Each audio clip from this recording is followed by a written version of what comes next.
how do I even begin this conversation? That is what I am wondering right now. I have so many butterflies in my solar plexus as I'm sitting down to talk about this Aries total solar eclipse. It's big energy. Can I do this? I think I can. Let's try.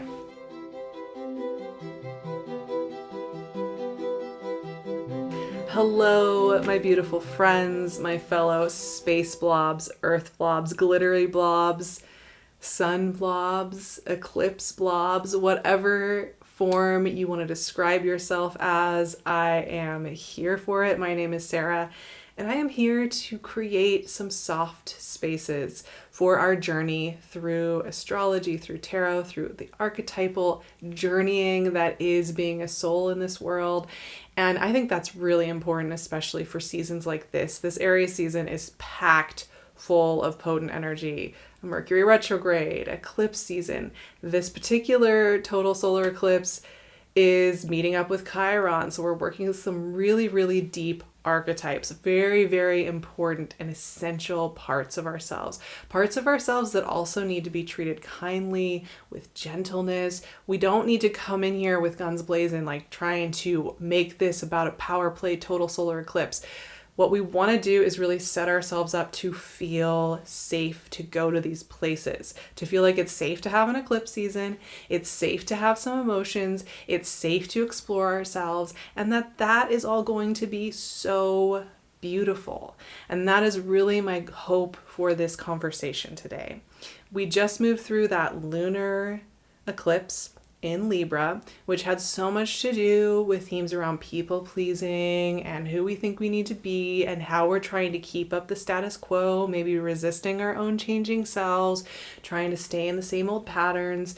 That lunar eclipse was tied to a lot of themes that have to do with the South Node that is in Libra right now.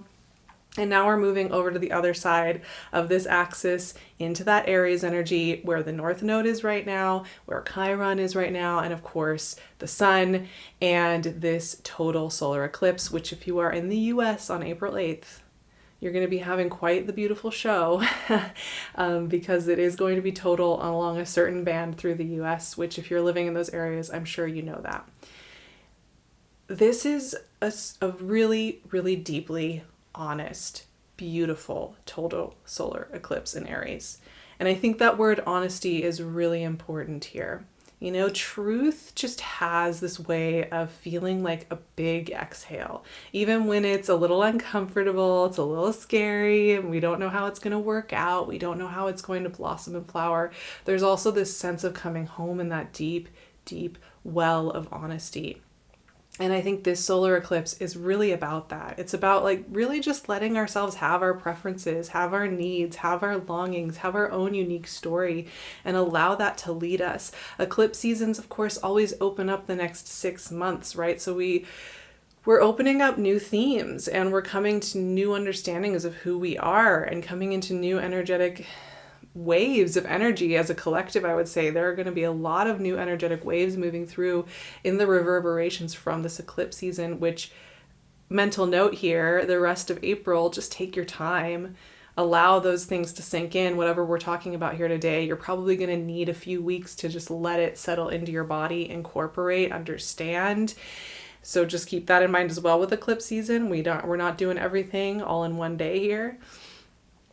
But, you know, this is encouraging us to really come home to ourselves, come home to our whole selves. And I've always loved total solar eclipses because the symbolism there is really powerful. The conscious sun dipping into the other world, the subconscious, the hidden world, the lunar world, going out from this world of all that outward directing energetics into the deep knowing, and this weaving together between the conscious and the subconscious, the conscious and the unconscious, allowing those two to commune and communicate, and coming out of that communion, creating something new, awakening something new. I feel like eclipse seasons have always been this beautiful place of moving through this idea that we're always forgetting and remembering, wounding and repairing. dying and being reborn, that energy is always there and really rhythmically present and holding us and caring for us and taking care of us.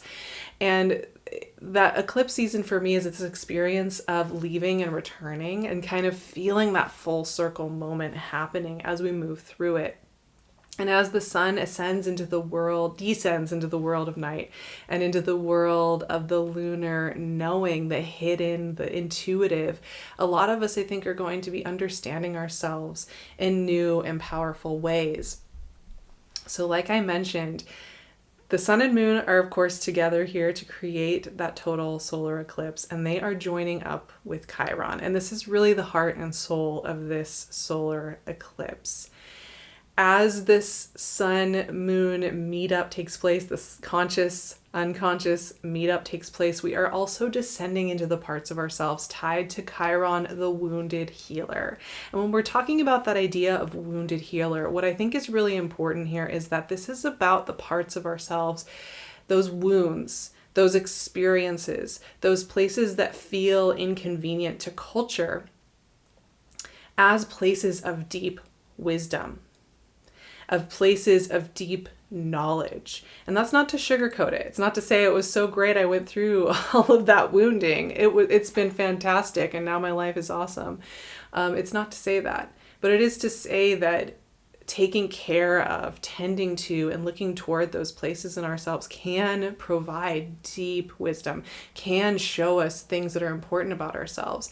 And it's not just about trauma and, past woundings in our lives. It's pretty traumatic being alive here in the world. It's also about the ways we've been told things are wounds or fatal flaws or problematic or things that don't fit into the machine of culture that we have also felt like are inconvenient to the world around us and have felt guilty for having. This is also a time of sitting with those places that are very real and very important to us. I know for me, I have always moved a little bit slower. I always need a little bit more time to incorporate things. I'm very sensitive. I have a lot of sensory overwhelm in every single day of my life. And those have been things that I have tried in past decades to overcome, self-help myself into new versions of myself, the new and improved, not sensitive Sarah that moves a little faster. And that was never going to work because this is part of how I'm built. So part of that wounding for me has been about trying to divorce myself from myself. So that I am energy is so valuable here. And I was thinking about this idea of I am, because of course, a lot of times when we think about that kind of externalized I am energy, I think it's often tied to this idea of the ego, the one that cares about, how you look, how good you're doing at things, the optics of it all. But that's only one level of I am. Of course, that is a level that exists, right? But I think like there's so many other layers. There's also the I am that's like the capital S self, the great spirit, the inner lantern that guides us and knows, that is very aware of its individuality, but also aware of its connectedness to the world. There's the I am energy that is the joy of something, the experience of loving doing something, of having a special interest, of bringing something to life. The I am energy of just the experience of living a life, all the experiences we moved through. All of these different versions of that I am energy are coming together here and weaving together and having a conversation about what that means for you now. What are you dreaming of doing? What are you longing to express to those around you about what you actually want? Where have you been cutting yourself out of the picture? Where have you been feeling like your dreams and visions are not valid? Where have you felt like you are fatally flawed or wounded in a way that you feel like you have to keep hiding yourselves? And this is not about exposing everything to everybody during the solar eclipse, but just instead about sitting with ourselves and just like helping ourselves tell stories that feel a lot more loving toward this whole process. And the meeting of all of these energies, all these different ways of experiencing I amness, there is this communion of conversation. And I think there's also this really deep catharsis going on as we're working with that meetup with Chiron, because we need catharsis. We need places where we feel like we can fully acknowledge where we have been discounted, where we have felt like we had to cut ourselves off, where we have felt like we are too flawed to be involved in the world, and to just let that flow through, allow ourselves to feel it fully, and then also to come through with an understanding that a lot of these things that do not work for the machinery of consumer culture are very meaningful, are very powerful, are valid at such a deep level that can really truly change the world. And that brings me to kind of the final theme for this total solar eclipse, and that this is really a time of rebirth, new beginnings, renewal, new sight, new vision of yourself. This idea of the I am that exists in the world, a total re-envisioning of what that looks like and means. This is a solar eclipse, obviously, that's happening in the first sign of the zodiac. That number one, that coming into the world energy, you know. Aries energy is the experience of coming out from the creative void into the world. It's that connective point between an idea that's in our mind and how it gets expressed into the world. And that means that this is really tied to new beginnings, new sight, new vision, new, getting used to new ways of talking about ourselves, experiencing ourselves, and moving through the world.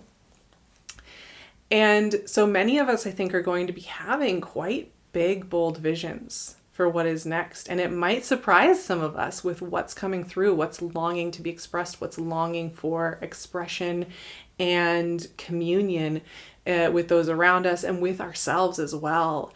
And I just had a couple of writings that I wanted to share here from a couple of authors that I think really help sum up the energy of this solar eclipse. One is from Clarissa Pinkola Estes and her book, Women Who Run with the Wolves, a classic. I know many of you have connected with it. She says this: "Do not cringe and make yourself small if you were called the black sheep, the maverick, the lone wolf. Those with slow seeing say a nonconformist is a blight on society. But it has been proven over the centuries that being different means standing at the edge, means one is practically guaranteed to make an original contribution, a useful and stunning contribution to her culture." That gives me goosebumps. I have so many goosebumps right now as I read her writing. This Aries solar eclipse is about taking care of the part of ourselves that feels like that black sheep, that feels like that one that is standing at the edge and doesn't understand why they feel like they can't be a part of the mainstream thing, you know, be a part of that thing. This is about taking care of that part of ourselves, hearing that part of ourselves, really, really hearing it and honoring it and caring for it and allowing it to show us what beautiful things want to be created from that space. It's so powerful. It's so powerful. And every time I think, you know, people think about Aries as this superficial, egotistical energy, I'm like, you're missing the point. To like come here and be a person, be an individual experiencing that is so vulnerable. It's so challenging. It is so much more powerful than I think we ever give it credit for, because it seems like it's so mundane and we're just struggling along, but it is the most powerful thing in some ways. I have one final writing I just wanted to share here with you, which is from Nathaniel Branden in the book 6 Pillars of Self-Esteem. And it's just a simple thing that he wrote saying, self-assertiveness is the willingness to stand up for myself, to be who I am openly, to treat myself with respect in all encounters. That's really powerful too. How do you want to treat yourself with respect? How do you want to treat your inner black sheep with respect?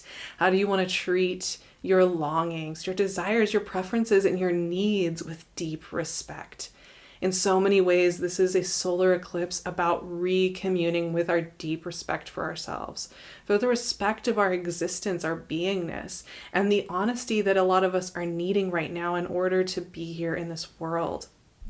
and in order to honor our paths and our own roads. And this is such a wonderful place to begin new visioning. This is such a wonderful place to begin opening up to what is possible next. This is really, really where so many beautiful things happen. But it's really, really big energy. So I once again want to encourage everyone, take it easy on yourself. Go gentle if you can, just give yourself a little bit of spaciousness this April where you can. Please do so that you can let this new visioning come in, so that you can give yourself a little bit of time to do some processing and integrating. I'm shuffling cards here. We have the Knight of Cups, which I just love. This is such a hopeful, romantic, beautiful card, bringing tidings of new vision. This is the creative and the artist. In so many ways, the poet, the lover. And I'm going to pull one more card to go with our friend, the Knight of Cups here. And the Hanged Man, my favorite. Oh my gosh. One of my favorite, all-time favorite archetypes, the Hanged Man. So beautiful. These are really, really optimistic energies. They're really optimistic. They both speak to seeing the world through rose-colored glasses to some extent, which I think is such an interesting conclusion to our conversation today. Like I said, the Knight of Cups is the poet and the artist, and hope springs eternal kind of energy. Like, just wants to write something beautiful into the world, wants to allow something wonderful to come into the picture. I'm a little distracted right now. You probably can't hear it, but my dog is having a big old dream next to me on the floor, and he's yipping and gurring in his dreams. It is the cutest thing. He reminds me of my Knight of Cups right now. It is just the joy of visioning what feels good and beautiful and soulful. And it is so important, if we are going to have Aries energy in the world, that we're taking care of what feels like joyful, creative beauty. So give yourself space for that. And then we have the Hanged Man, who is about seeing the world from an inverse perspective. So where we are seeing ourselves as stuck or trapped, turning it around, like, where are we finding new freedom? Where are we seeing things in new ways? How are we coming up with things in a different light and a different way of communicating? The Hanged Man helps us to see things from new vantage points and to recognize that what seems like the most important thing on the physical level in the world of the machines and consumerism and mechanizing ourselves, that there is in fact something more important behind that, right? That there's something else that we should be looking at more deeply. That it's okay to do things in a little bit of a different order and to see things in a little bit of a different way, and to practice allowing ourselves to see those things in a different way. Both of these cards are encouraging us to practice opening our eyes to what is trying to call to our attention at this time, what is trying to get us to pay attention in this next coming 6 months. So these are really powerful callings for what wants to be expressed next. And that there's something really beautiful, kind of the rainbow after the storm kind of energy, I think, that we're going to be feeling kind of land as we close out this eclipse season over the next couple of weeks after this solar eclipse, and allowing that vision to really show up here. I know there's a lot of heavy things going on in the world, and a lot of us are feeling a lot of heartbreak for our own personal journeys, and the world journey, it's there. And it can often feel like we're breaking a rule by allowing ourselves some beautiful visioning. But beautiful visioning is how the world has changed before. And we should never deny ourselves those spaces, even when the world is hurting. And I think even especially when the world is hurting, we need beautiful moments of visioning. We need moments to allow that energy to exist. And I think this Aries full moon and solar eclipse is a perfect place for that conversation. If you are enjoying my conversation around tarot, I would really highly recommend coming and joining me on Patreon, where I am walking us through the 22 cards of the major arcana. You are welcome to join at any time and catch up. We're partway through the journey at this point, but you can just binge watch the whole series so far. I'm activating each of these big, juicy archetypes and allowing them to come to full life in our lives and to work with us and help us show the way and illuminate our path and come back in communion with our soul song. So I would love to see you there for that. We're also going to be doing an activation where I'm going to be helping us to sit with all the different versions of ourselves that need support and love right now during this eclipse season, during this Aries solar eclipse. I'm going to create a really soft space to visualize and feel. If you are interested in getting some more support during this eclipse season, you can find all that info in the description box if you're interested in joining me. Thank you for being here. This space means the world to me. And I just can't imagine life without taking the time to sit here and create safe spaces for us to explore. So if you like what it was coming up for you during this eclipse season, I want to know what words and themes are coming up. Have a beautiful eclipse in Aries.